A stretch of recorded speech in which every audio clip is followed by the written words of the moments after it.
while the West is at war with itself, you have unity fiercely imposed in China. And it's like that old saying, you know who your masters are by who you can't criticize. And increasingly, staggeringly, you would think on the surface, why is it considered so bad in the United States, for instance, to criticize China? Oh, you can't criticize China, it's racist, it's this, it's that, or the other. Why is that? Why are massive companies and organizations like Disney and so many others, and the National Basketball Association, so reticent about in any way criticizing China or allowing anyone to? Somebody related to basketball says something less than positive about China, and suddenly there's this great furore, followed most of the time by a groveling apology.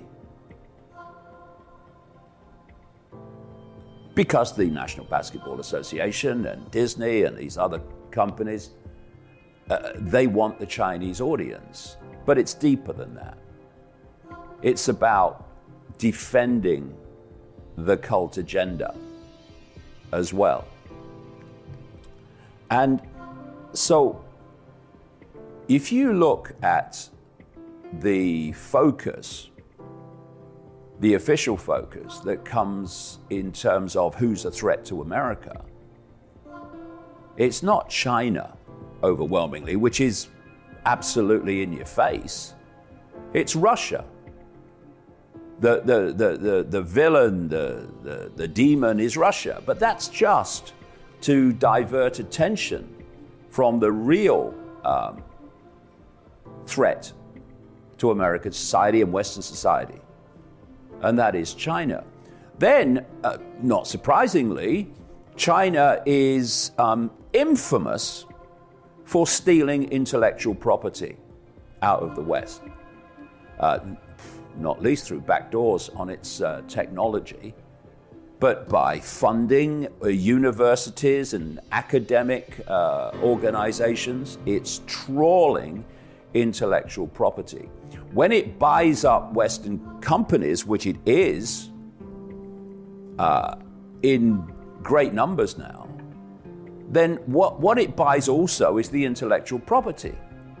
And so if you're stealing ideas or just buying them, you don't have the big development costs because they come as a package already made. And that means that you can undercut in price the very companies you're stealing from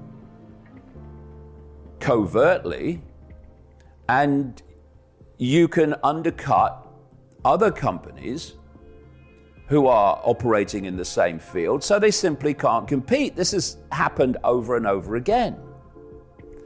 And you've seen how all these phenomenal numbers of jobs have been outsourced to China, and how China has taken over basically vast amounts of global production. And what does that mean? There's now a dependency on China, thus control, for these products. 70% of the ingredients used in America come from China. China's also become dominant in big tech, electronics, and all these areas of what you call cyber technology. And this is why, and also the cult connections explain this, you've got these major Silicon Valley giant companies that have fundamental and growing connections to China, which means the Chinese communist fascist government. So here's a few of them. Apple.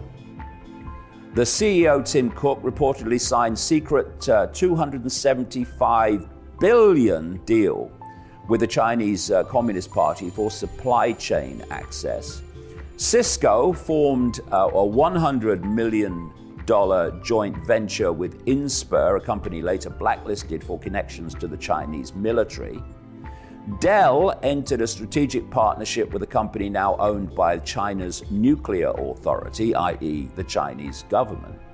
What explains this apparent contradiction of the West handing its power and supporting the Chinese regime to take over makes absolute sense when you realize that these cult companies are serving a cult agenda to enhance the power and influence of cult-owned China.